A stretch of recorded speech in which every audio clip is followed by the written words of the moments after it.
Takot yata mga idol ang defending champion na Al Riyadi, ang kupunan ni Wael Araqji. Ayaw magpabawi sa Pilipinas at overkill nga ba etong lineup ng Strong Group Athletics.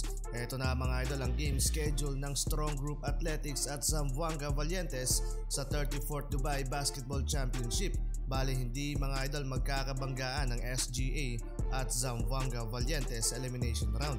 Nasa Group A mga idol ang SGA kasama ang Beirut First ng Lebanon, Amman United ng Jordan, Al Nassr at UAE NT mula sa United Arab Emirates. Samantalang sa Group B makakasama ng Zamboanga Valientes, ang Sajis Sports Club ng Lebanon at Al Ahly Tripoli mula sa Libya, Tunisia National Team at Sharjah Sports Club from Emirates. Simula January 24 opening ng tournament hanggang January 27 ang magiging schedule ng elimination round at 4 na beses magkakaroon ng laban ng mga kupunan na kalahok sa tournament at 5 araw naman para sa semifinals at championship game na magtatapos hanggang February 2. Isa sa kabang-abang na laban dito ng SGA kontra sa Beirut First ng Lebanon dahil makakalaban dito ng SGA ang former PBA import ng Blackwater Bossing na si Ricky Ledu.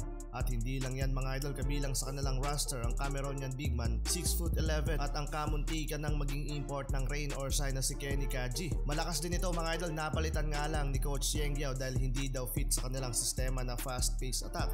Pero sa penetration sa ilalim, malakas to mga idol. Isa pa sa malakas ding mga kalaban ng SGA sa kanilang grupo etong Amman United ng bansang Jordan. Nagpakitang gilas agad mga idol etong kupunan sa CFI Premier League kontra sa Al Ahly. So far sa aking naobserbahan sa kanilang gameplay, maganda naman yung kanilang ball movement, pero isa sa dapat pagtuunan ng pansin dito ng SGA yung outside shooting ng kalaban. Halos lahat ng kanilang roster ay mula sa Middle East, habang sa kabilang grupo para sa Zamboanga Valientes, malakas din ang kanilang lineup. Meron din silang reliable big man 7'5" na si Sam Diguara. Hindi lang yan, meron pa silang ex-UAAP star na si Malik Jof. At nakaka-excite din yung pagbabalik laro ni Keith Jimenez. Pero isa sa nakakapanghinayang mga idol, hindi nag-participate ang Al Riyadi ng Lebanon, defending champion ng tournament. Ayaw yatang magpabawi ni Wael Araqji. Kung mapapansin nyo, hindi siya kasama sa official poster ng 34th Dubai International Basketball Championship. Para sa aking opinion mga idol, overkill yung lineup ngayon ng Strong Group Athletics. Sorry to say pero mas malakas pa ito sa lineup noon ni Dwight Howard, pero kaya sana nila kung hindi lang sila inalat sa dulo ng competition. Consist of veteran player pa ang current roster.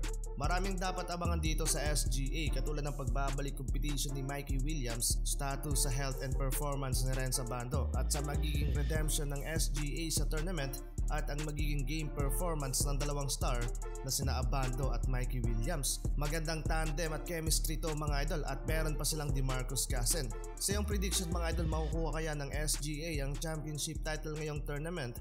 I-comment mo na yan sa ating comment section.